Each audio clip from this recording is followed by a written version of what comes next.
Hey, what you gonna do when your name get called? You gonna be scared? Or no? No fear. It's game time, yeah. Hey, ready, set, go, yes, game time, yeah. Ready, set, go, yes, game time, yeah. We build on three. 1, 2, 3. We build. All right, welcome back to another episode of Culture Circle. This is episode 4, I think. Yeah. I think we got a couple of lost episodes somewhere. Hopefully, we'll get the footage somewhere. But I got my guys with me. I'll let you guys introduce yourself. Devon Coles Trading Academy, Davis Graham, and the Detail Academy. All right, we're gonna get right into it. One day we're gonna get one of these Eagles and Harden coach discussions that we had behind the scenes on camera. But today we wanted to talk about kids. Should kids be trained different than pros? And what's the difference? What you got, Davis? So, to me, I think every kid should be trained differently than pros. Okay. From the rip, like you should be. And we were talking about this last night, and I said the opposite. I said that kids should be trained more like pros. But I really thought about it. I think the fundamentals is like the biggest thing. You look at pros, like they're out there for one reason, right? Like you look at a team, they're constructed a certain way, right? We'll take the Sixers for example. You got Joel Embiid, you got Ben, like we all know what they do, but then around them, like Seth Curry for example. Can Seth Curry go be a point guard? Can he go be a scorer? Can he go be a passer? Can he go get you 25 a night? Like, yeah, he could probably do all those things. But what's his role in the NBA is to hit threes at a super high clip, be efficient with his possessions, get some stops, and go from there. Get some dimes. But really it's all built off of his foundation of fundamentals just being so perfected over time. Really just down to every little nuance in the shot, in his movements, things like that. So once you have that foundation of fundamentals and really repping it out, doing things the right way, it's not just, all right, my jab is good. It's like, all right, can I make my jab great? Right? Like how is a pro going to do their jabs? And then we want to look at like the next level. Once the foundation's there, then I can start moving on to, all right, now we can start specializing. You're really good at this stuff. We see you being used in this scenario in the games as a team. So we're going to start building your skill set this way, and then at your peak, this is where we see your game going. So we're also going to do that in the background. But that's really once all the foundation is there. And even then, the pros are still doing fundamental work. So It sounds like, from what you just described, the pros are trained even more fundamentally sound than the actual youth players. Yeah. Agreed. Like I think, it's a balance. Like it's kind of tricky because like the pros already have that to a certain extent. You know what I'm saying? So like, if I'm them, I think their training would be more based around in season, and then off season is different. But in season, it's going to be based around, all right, well we see you being used in these scenarios, or you're going to see this situation in this game, so you got to refresh yourself on this, and they might go over those fundamentals again. But I feel like they already have it in that bag to a certain extent, or else they wouldn't really. Not that they wouldn't be there, because obviously like there's pros that just do a really good job of hiding their deficiencies. Right. But then it's about like, all right, well, can I get you more comfortable in those deficiencies? But really, like if I see that, that's when I would go back to a fundamental and really just kind of break down if I'm training that guy.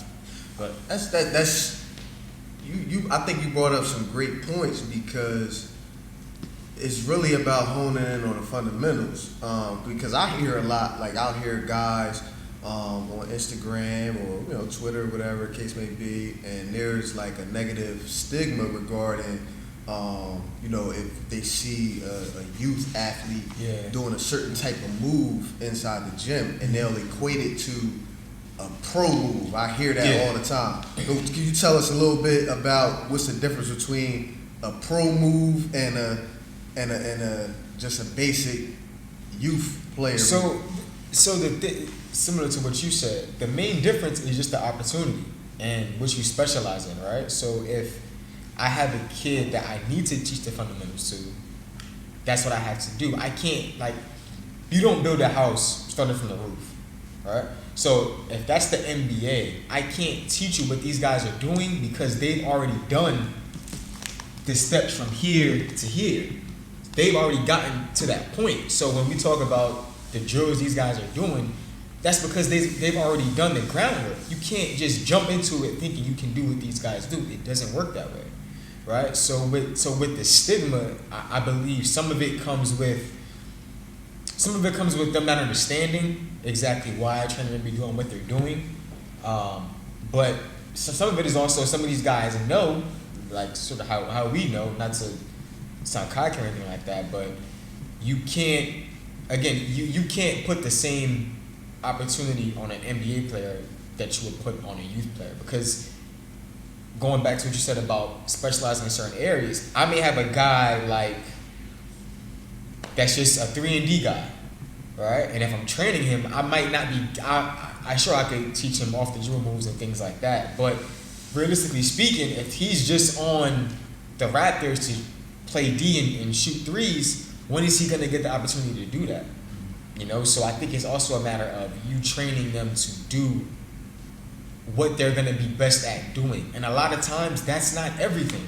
A lot of times you just specialize in your area and you need to excel in that to have a job in the league or wherever you are. Now with youth sports, it's different because again, the play is more free, I guess. In the NBA, you're trying to win.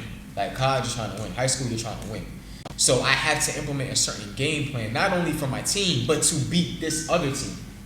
There may be a point where I have a player who I feel like doesn't get this many opportunities, but he's better against this team, and my game plan is more suited to beat them. So I need to involve him or her more.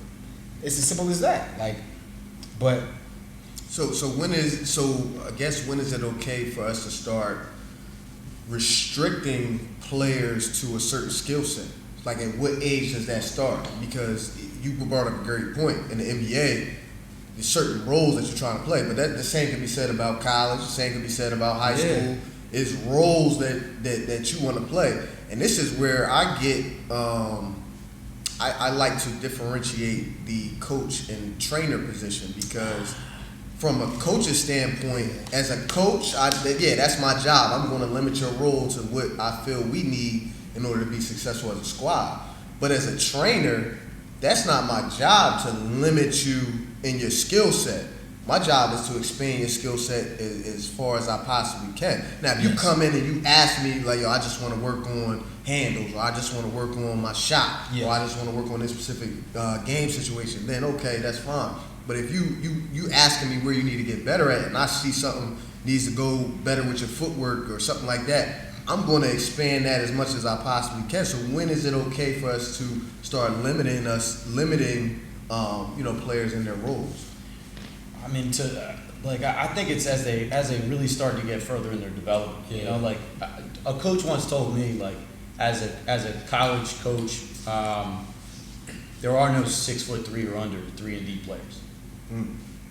Like, there just aren't. So you really got to take a hard look at who you are, how big you are, what's your athleticism like, what's my skill set like, and really start building from there. So, so you said, like, what's the? Well, no, go ahead. What's that? No, I was saying it's not to cut you off. It's crazy to think this to me. 6'3" is like, dang, just you tall. But you saying 6'3" as if it's like nothing at that at the elite level. Right, because if you play at the next level, right, like, you're not going to be a 3-and-D player at 6'3", right? Like, I'm crazy. A 6-foot guy, right, and I'm a shooter. I went into college and they were like, all right, well, you ain't playing until you can lock up and you can handle the rock. But it was both. It wasn't until you could play defense, right? Then you don't. No, it was you got to handle the rock too, right? Because you got other responsibilities. Right. It's not just knocking down threes.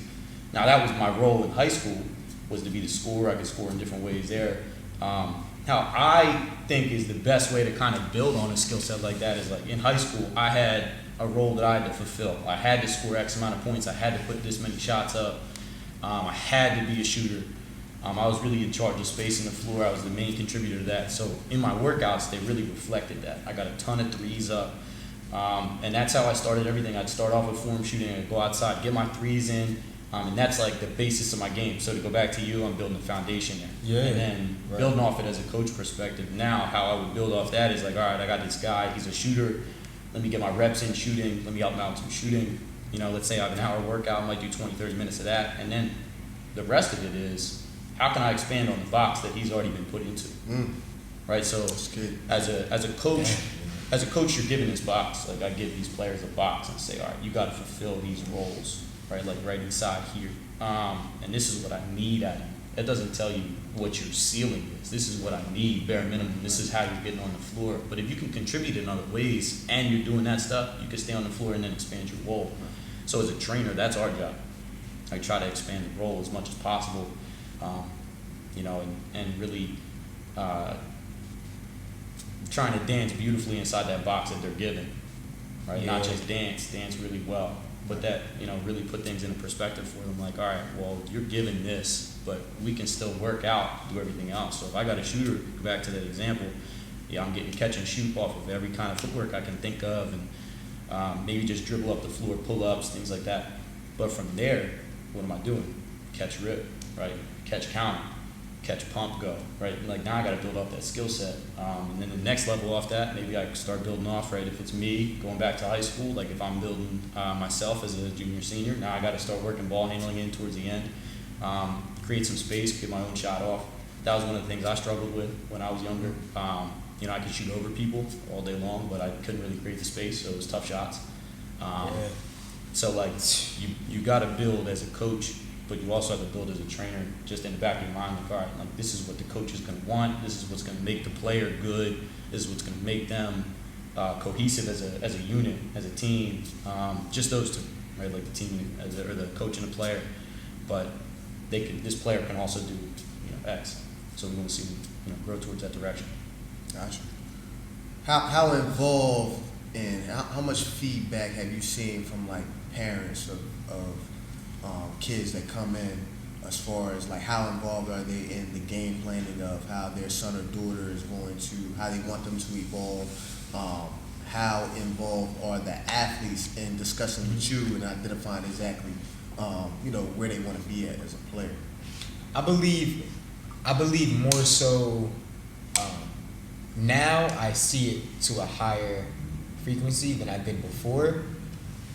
And this answer ties into your question about differentiating a trainer and a coach, right? I believe to be a great trainer, you have to be both at some point in time, right? Because you have to have that communication.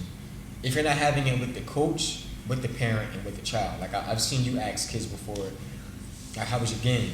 And they'll, you know, it was good, or okay, but what is good? How many points did you score? Oh, I had X amount of points. How many times did you shoot? Where did you shoot from? What were your opportunities? You know, so all of those things coincide with one another, because if I'm training you to enhance your skill set, I also have to be training you to excel in the area in which you are expected to be great at, or be good at for that matter. So having that feedback from the parents, asking them, okay, can you show me do you have any game tape? Do you have any feedback for me to know if he or she, if they feel confident when they're in this position? Because a lot of times, to be honest, when kids come in and they're fresh with us, a lot of times, you know, like I'll see tape and I'll see a kid get the ball at the top of the perimeter here, and they'll just do this. So now that lets me know, okay, you don't know either what to do in this situation, or you don't have the confidence to even try it, right? So that starts way before the skill set portion of it starts. And that's also we're talking to the parents. Okay, what are the kids doing at home to work on this? Are they watching basketball? Because watching basketball is a lot of it too, you know. So I think all of them coincide with one another.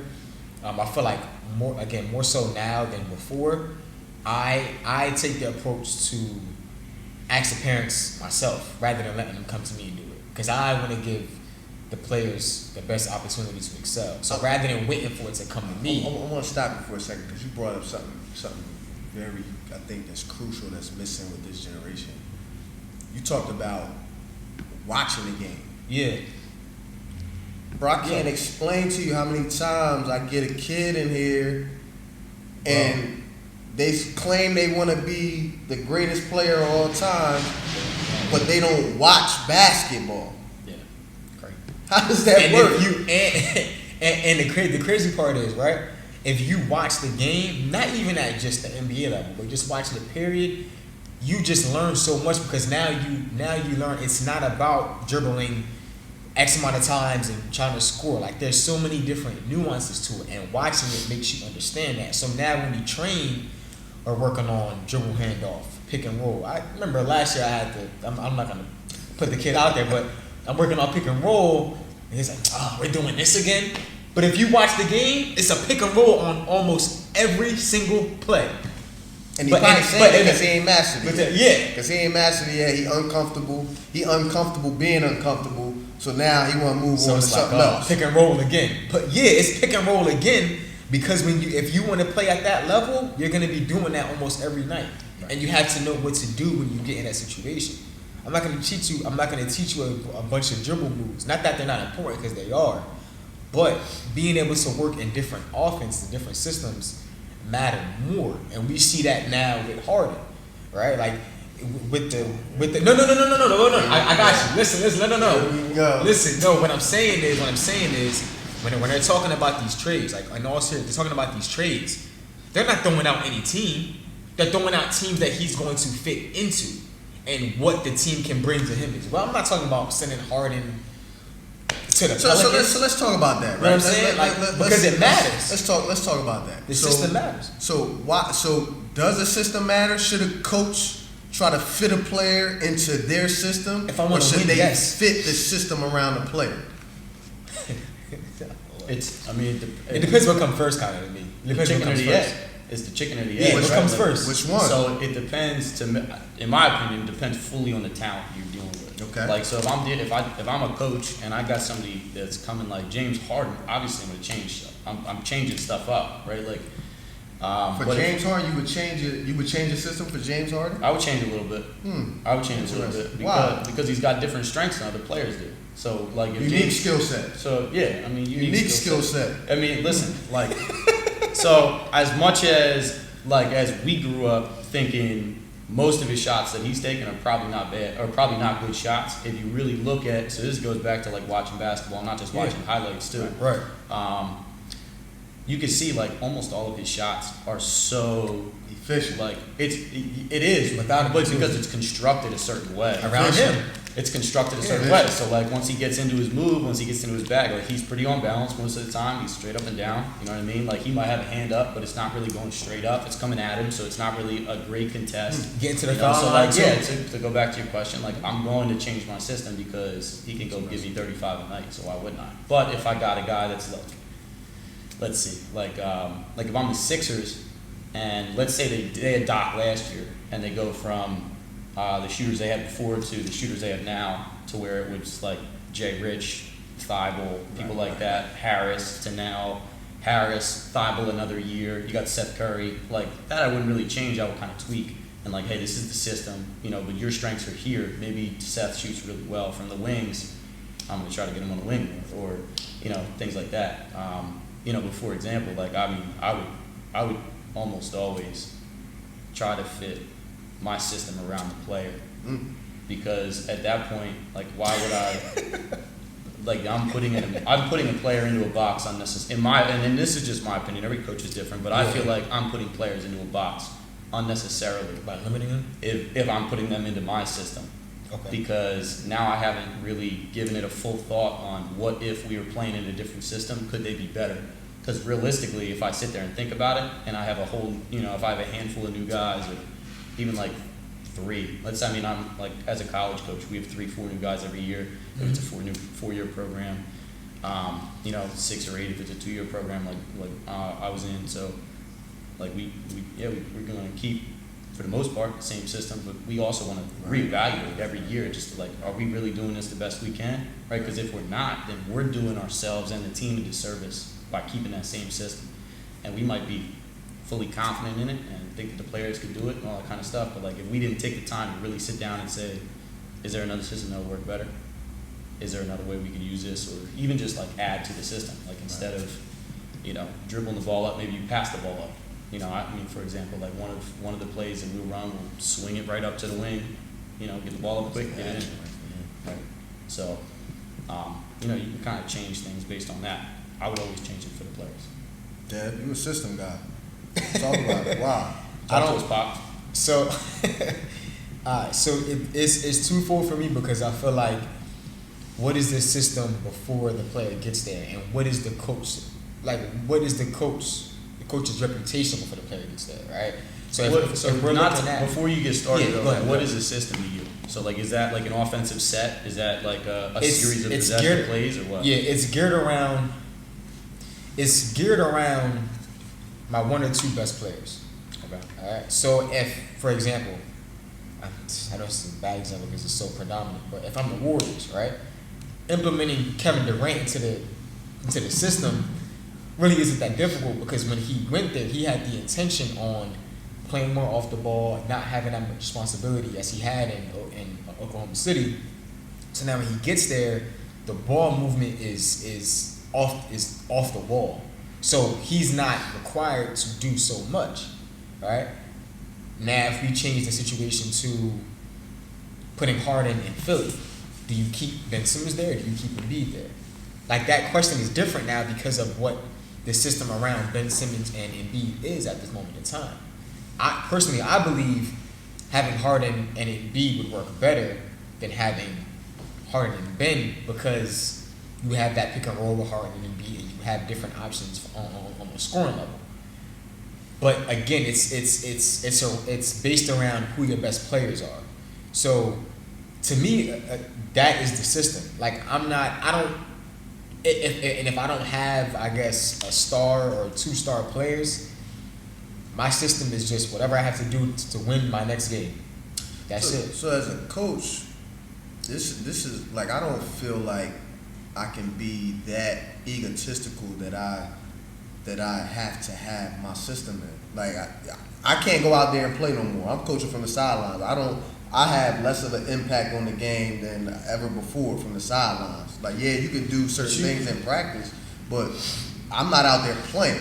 So I'm always going to take talent over not having talent. So if that requires me to adjust my system, I'm going to adjust my system because I know what it feels like to play without that talent. Right. So to go back to your point, then, what if I didn't have any talent? That's what I'm saying. Then Well, you so just like, gotta, you just gotta go what back if to you the just X's don't and have the O's. star players? Like, what if, so for example, like That's what I'm saying. I had an AAU team this summer, Yeah. and I thought we were great. Like, I thought talent-wise, like, I loved my guys. I loved the team. I thought by the end of the season, our chemistry was great. I didn't have anybody who was scoring 20 a night, at any point in the season. And for a long stretch, I probably didn't have anybody that was getting me 15 on a consistent basis. So, like, to that, like, that was like, how do I had to fit guys into a system, but I also had to pick the right system that was going to be, like, I was sitting there tweaking constantly. That's coaching, Constantly, but But you ain't have anybody that was oozing with. you're right, that You know what oozing I mean? with scoring, Yeah, like, points. Like, I had right. guys that were really talented. Right. It just was, like, not the 15 to 20 point a game kind of guys. So, like, that's one where But it it's like, doesn't even. See, that's the thing. It doesn't even. And that this leads me into the conversation we had earlier, right? Like, and that makes me change my answer a little bit. But it doesn't even have to be your one or two best players. It can be. It can be numerous things at the same time. Like, if I'm the Spurs and I'm Pop, my system, like, when we think about Pop's system, it's just, we think of Pop. We may think of Tony Parker, Tim, and these guys, but they all work together really well to make the team succeed. He doesn't have. Tim Duncan is a phenomenal power forward. Best power forward of all time. You can say it. You can say it. I'm not gonna say that right now. But with Tony, Ginobili, and these guys, they're not. If we're ranking them, like, in terms of best point guards and best shooting guards all the time, they don't crack top 10. But all right, so you have to. So that's when Pop goes run into the what you were system. saying. The coach. What's up with Pop's system now? He got some talented players over there. DeMar DeRozan's talented. Aldridge's talented. Murray, B. White. But they don't fit It's his that first system year. that he was running with. He missed the playoffs. His first year, he missed the playoffs, and who knows how long. Bro. He missing the playoff. We ain't talking about you went to the fourth seed. Yeah. You ain't even in the In the West. Bro, the West is mad competitive. It is. And if I want to pull it up now, if we pull up the gap in between where the Spurs ranked and that AFC, I'm sure it wasn't a drastic difference. But you can't get the AFC as the greatest coach of all time. You telling us to be the greatest coach of all time. Sometimes it just don't happen that way. Sometimes it just Bill may be the best football coach of all time. Lost to Mike Vrabel last year. So do you think that the Spurs will improve under this particular system, or will Pop have to make adjustments to that system? He's gonna have to make adjustments based on who his players are. Yeah, based on who the players are. So But it's not a dominant. What I interpreted your last statement was how I did was that his culture is phenomenal.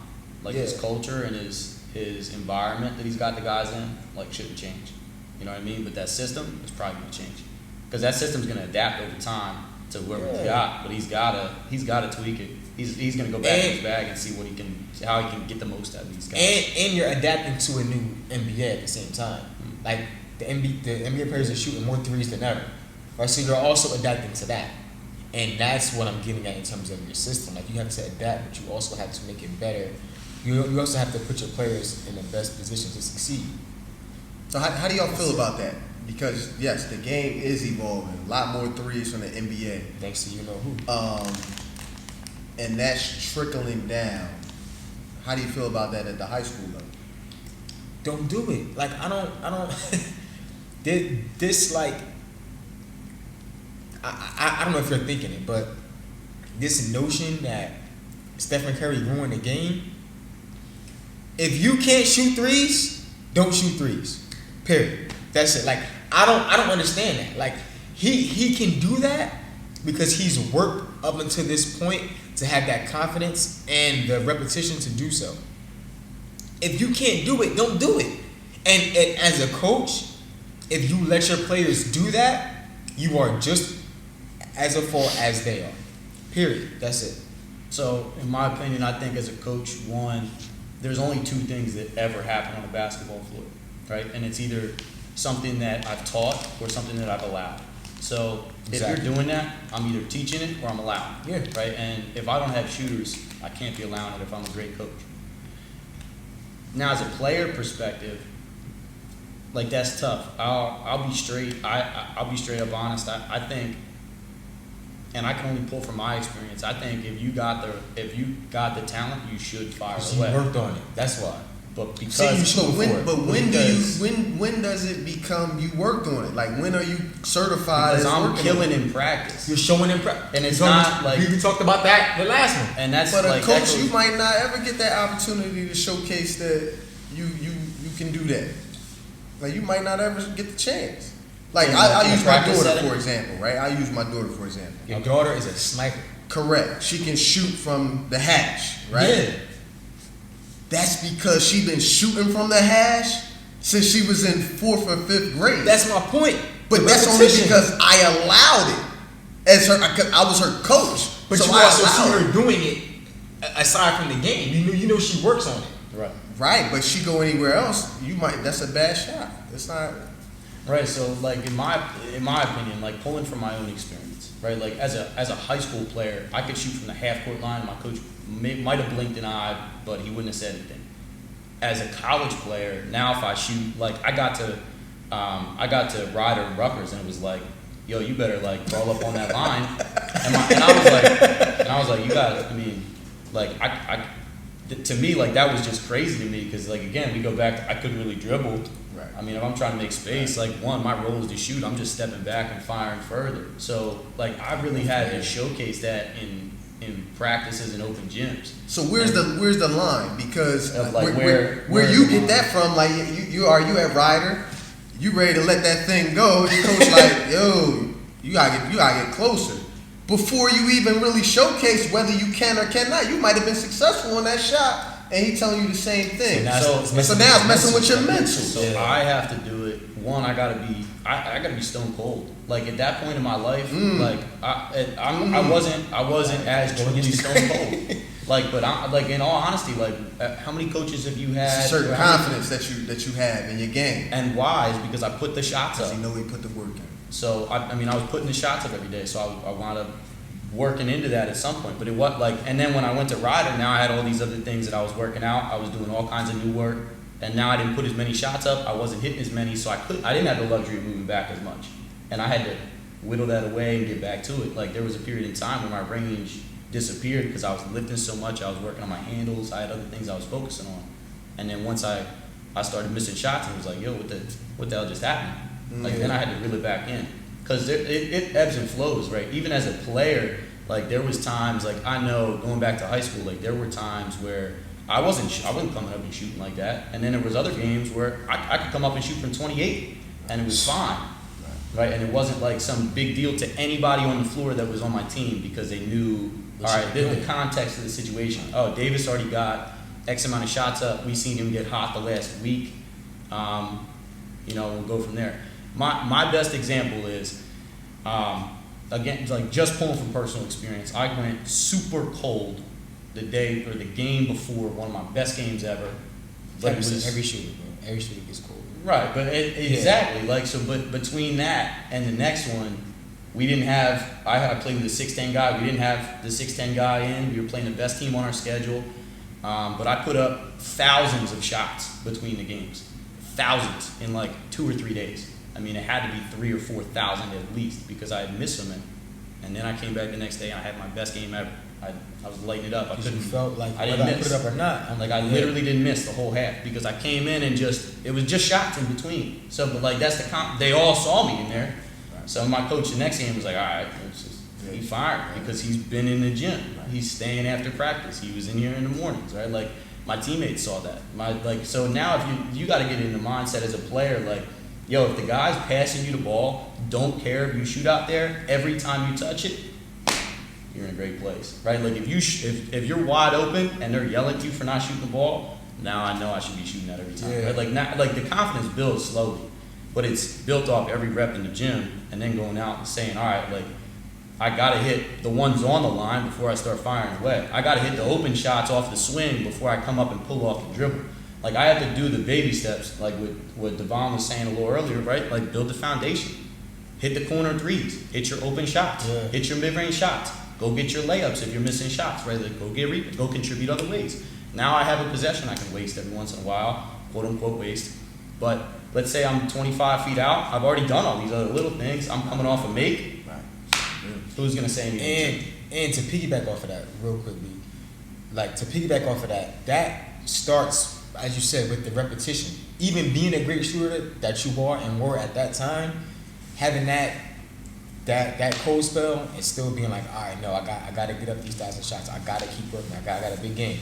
I got to work. That's the repetition you need to be able to excel at what you do. You don't just walk in the gym and shoot threes. You don't. It's not gonna happen. I know as trainers, as coaches. Like, enough is enough at some point in time. Like, I know as coaches and trainers, we want to be, you can do it. Yes, you can do it if you work on it the right way. Especially with shooting, a lot of it is mental. As we were talking about before, like when you walk in the gym, you start with your form shots. The confidence. Confidence is a huge part in shooting.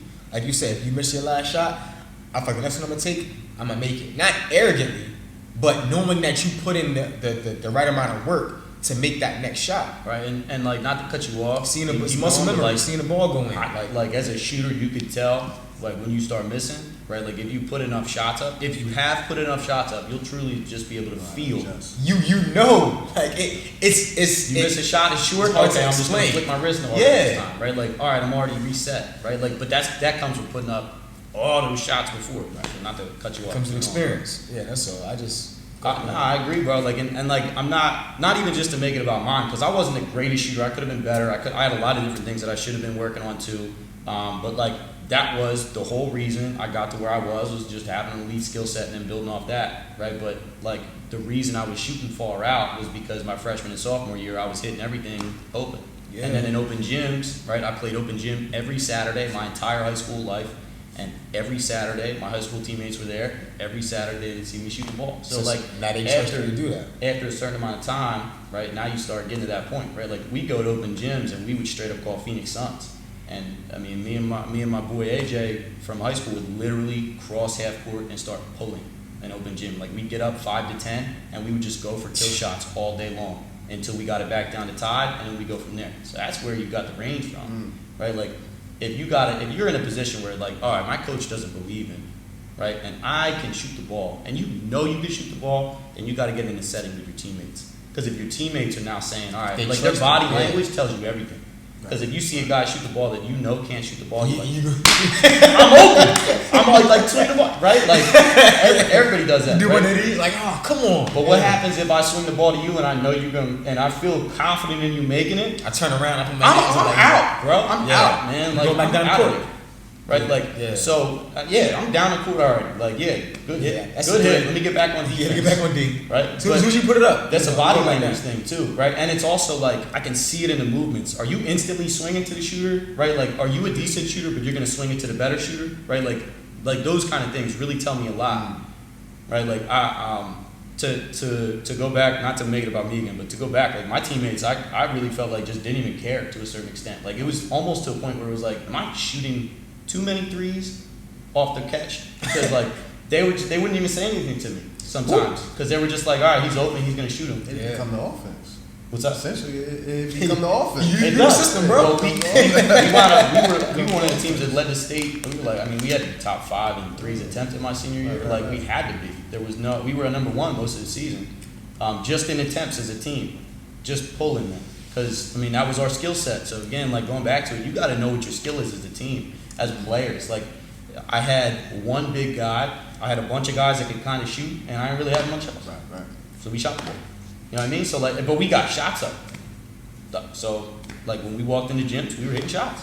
Like it's not some magic thing, right? Like I mean, we could go back to all my college players know, right? Like I know y'all watching, y'all gonna recognize this, right? Like anytime they go on a cold spell for 3 to 5 days, a couple days in practice, right? Like if they're missing one day, I'm not gonna say anything. It happens. But I am gonna be that guy that comes up to you after 4 days of kind of missing shots. You're a little frustrated, right? You might not want to hear it that time, right? Like we're probably not gonna be friends for the day after this, but I'm gonna come up to you and say, Worm, you ain't been in the gym, have you? Because you missing.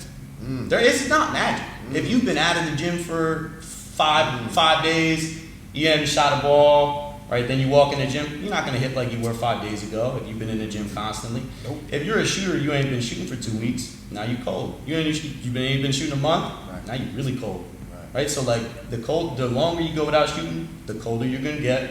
The more obvious it's gonna be you're not in the gym. Muscle But memory. what you also did was you unlocked that mental component too. So you also said to him, you questioning him now a little bit, right? He know you watching. Now his focus is just really lasered in.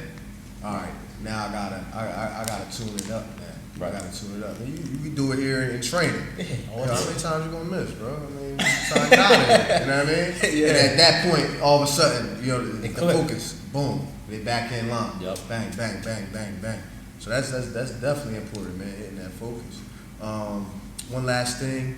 What advice do you guys have for these players that are looking to play at the next level, whatever level it may be, D1, D2, D3, JUCO, whatever the case may be, at that high school, middle school level? What advice, if you can get one piece of advice, what would it be right now? We said it earlier, watching the game, knowing what team you're going to, knowing what the coaches look for, because it's gonna prepare you for that setting when you get into it. So if you, I put this on my Instagram the other day. I put being prepared and not having an opportunity is better than having an opportunity and not being prepared. Right? So if you do the work early, if you get in that setting, you will feel so much better. Right? So working on your game the right way. If you want to look up, there's thousands of free drills on YouTube, hundreds of trainers around here or wherever you are. Again, speaking to your parents, speaking to your coaches, having that communication in terms of what you want to get better at and what is expected of you. That's the key part. What is expected of you? Because if I can trust you to excel in 2 or 3 areas, you're going to have a role in the team regardless. So I would just say that. What about you, Dave? Copy him, man. That was a great answer. Nah, bro. Nah, I mean, if I had to give him one thing, like, if you're really just trying to make the team, get to the next level, right? Like, at a middle school, maybe like underclassmen, high school level, right? Like, there is really no excuse. If you really want to play long term, right? Like, not saying, all right, like, I want to be great, I want to make my freshman team, things like that. Like, that's all well and good to have goals like that too. But if your goal is to really go out there and make a difference, be a good player, make a varsity team, make the JV team this year, go on to play college at some point someday, like, you should be working on your game every day.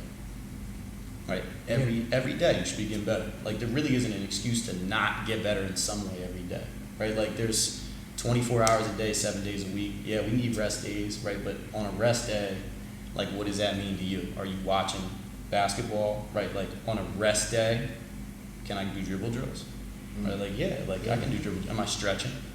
Am I getting a little workout? Am I going for a run? Like, am I reading a book? Am I doing things like that? Like, can I improve myself in other ways? Like, because at the end of the day, like, getting better the next day is the most important thing. Absolutely. Right? So if you're building on just going back to Pat Riley, like, he's got something that I got pinned in my office now. It's called the career best effort. Right? So his whole thing in the 80s with the Lakers was, right, you have to be 1% better than you were last year. No questions asked. 1%. That's it, right? Like, so if your average is 18.5, right, better be 18.8, something like that. That just means you're incrementally improving every day. But if you're 1% better than you were before, right, like, how much better did you get overall? Over time. Over time. Yeah. Right, because you get a little bit better every day. Now 18, go to 25, go to 30. Right. And it may happen like that. It may happen with the right opportunity. Right. That's what happens when people say, oh, like, it happened so quick for this guy. It's an overnight thing, right? Like, opportunity met preparation. That was it, right? Like, so prepare. Do something every day. Get better every day. Yep. And to piggyback off of what you guys said, I mean, you got to handle this thing like a business, right? Even you got to understand that from a young age, middle school, high school, whatever the case may be. If you're trying to get to the next level as a college coach, I have a $70,000 to $100,000 check that I'm about to hand you, essentially, right? That scholarship. Yeah. So with that being said, I'm not handing that over to just anybody. I'm not handing that $100,000 over to somebody that's just going to, whatever happens, happens. I want to know that you're engaged in my program, that you're going to contribute to my program, that I can trust you in my program.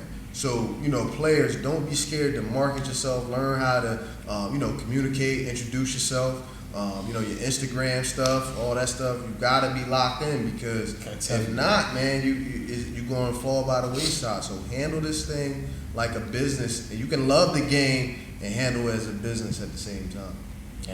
And knowing how to just piggybacking off, that's a great answer. Like, knowing just how to talk to people, how to conduct yourself, how to present yourself to your coaches. I can't tell you how many times, like, and I don't fault them for it too much, but it frustrates me in a way. Like, I'm sure we all get it.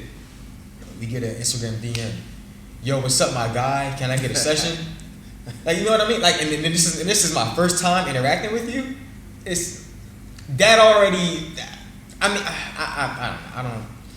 But so, I mean, like, that, I get what you're saying. Bro, it's like, so cringy. This is, and I'm not gonna even go on that, but I'll say the opposite is the guys that we want to work with, us three and probably every other trainer in the world, is the guys that's gonna go hard in here, and they're gonna go home and implement what we're doing, and then they're going to go home and get better on their own, and then bring back to us some feedback on, all right, this is what I feel like I could do better at.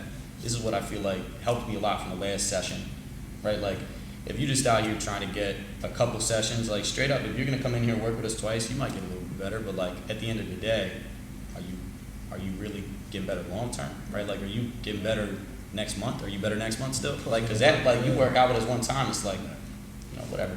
Yeah. Right, but, like, put that work in. Like you're saying, commit to the work. All right, so let the people know where they can follow you at. All right, at Davis Graham 24 or at the Detail Academy on IG. Dev? At Devon Coles Academy, Instagram, Facebook. The Facebook is Devon Coles Training Academy. Instagram is Devon Coles Academy. Dope.